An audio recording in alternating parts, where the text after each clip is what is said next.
Ms. Clark. Thank you, Senator. My average listener, like me, is a woman in her late 20s and early 30s, and we demand accountability for how the millennial generation was turned into a science experiment without our informed consent for the sake of enriching big pharma, big ag, and big food.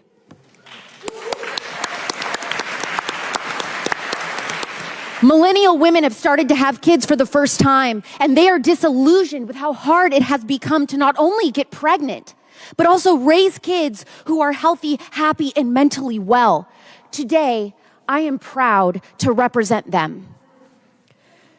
The poisoning of our food and the environment is the issue for these independent women. It is devastating us and our children.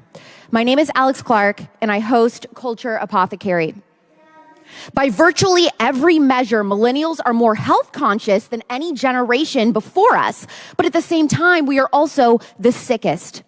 That is, until our children end up surpassing us.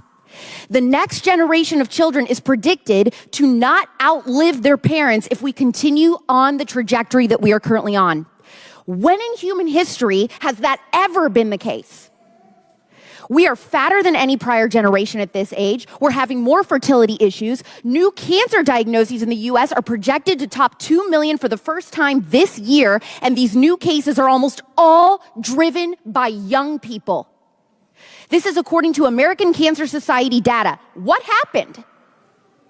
Growing up, millennials were handed health advice that was inaccurate, mistaken, or downright fabricated. Almost everything that we were taught about food and health was made up. The only guidance that we received on what to eat came in 1992 via the food pyramid, a completely manipulated work of fake public health crafted by the Department of Agriculture. The food pyramid told us that all fat was bad, a lie.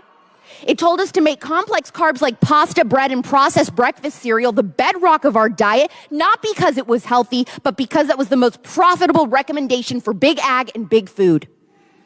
We became the first generation subjected to sugary, fattening, inflammatory foods deliberately engineered to be as addictive as heroin, thanks to the food companies buying the scientists from the cigarette companies for that exact purpose.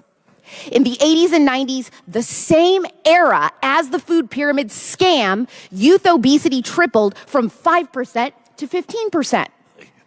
Today, in 2024, close to half of all American kids are overweight or obese. Now, why are you surprised? Ultra-processed foods make up 70% of the calories that kids eat now. Now, most of us millennial girls got our first period when we were 13 to 15 years old. Pediatricians wasted no time telling us that there was a magic pill that could solve all of our problems in a 10-minute wellness checkup with no informed consent about the risks or side effects. What problems were we solving exactly? A couple pimples. We were advised to not worry about learning to track our cycle or understand our hormones. No conversation about how our likelihood to experience anxiety or depression would increase by 80% on the pill.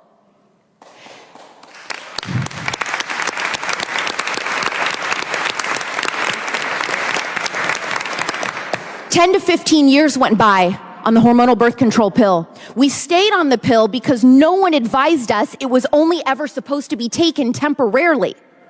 Then we wanted to have children. We got off birth control for the first time in our adult lives only to discover that we had major fertility issues that the hormonal birth control hid. Infertility is going up 1% every year. Suddenly, starting a family means spending tens of thousands of dollars on IVF and other fertility treatments because even more medical interventions are always the first solution rather than addressing the root causes of the problem.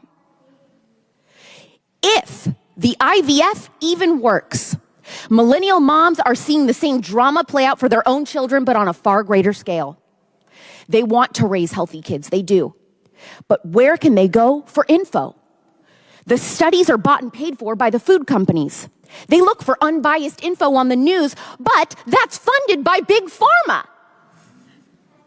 In 2022, the pharmaceutical industry spent an average of $1 billion per month on advertising in the United States. What news company is going to risk reporting the truth if it means missing out on advertising dollars like that? Their pediatrician, these moms' pediatrician, had less than a day of nutrition training in all their years of medical school. They don't even know what seed oils are when they ask about them. If one of my listeners has a child today, there is a 1 in 50 chance that child will have a deadly peanut allergy, 4 times what it was just a few decades ago. And that rate is rising. Children today are about 20% more likely to develop type 1 diabetes than they were 20 years ago. Childhood cancer rates are rising a percentage point every year. Asthma is up, so is ADHD, allergies, virtually every type of psychological disorder. In 1980, autism was diagnosed at a rate of just 3 or 4 per 100,000 kids. Today, a newborn child has a 1 in 36 chance that he or she will be autistic. And that rate is also rising every year. Who cares about politics if the next generation is dead or close to it before they can even vote?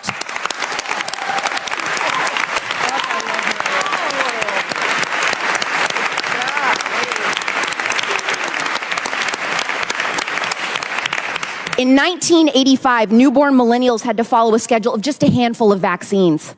Today, a child following the recommended vaccine schedule will receive up to 70 shots by the time they turn 18, including 27 before he or she turns 2, and as many as 6 shots in a single visit. Are all these shots producing healthier kids? According to the data, no. Are we allowed to even ask? Also, no. Some parents who've asked too many questions about the recommended vaccine schedule can find themselves reported to Child Protection Services. Or they will get kicked out of their pediatrician's office for not being compliant. This is America, the land of the free. Parents are being held hostage. They did not sign up to co-parent with the government. We want a divorce.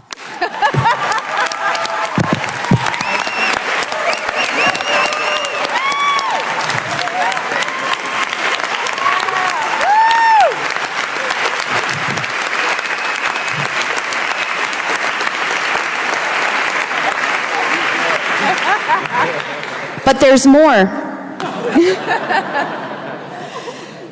Remember when I said that my generation had our first period at 13 or 15?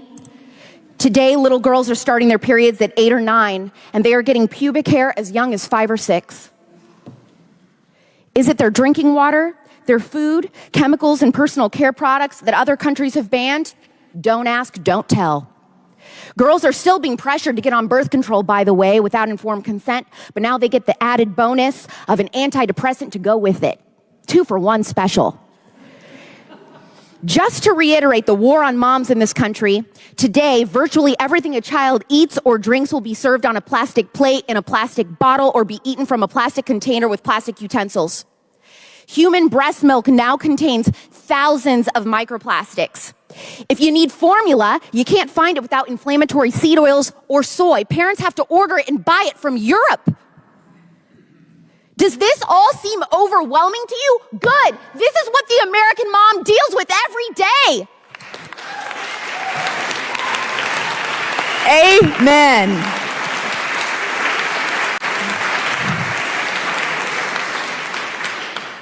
The typical American parent today has to worry about a job, about their children's education, about all the things that a parent has always had to worry about. They shouldn't also have to deal with the added stress of finding the poison that lurks in almost everything their child eats or drinks. The American dream is that a parent will be able to raise children who are better off than themselves.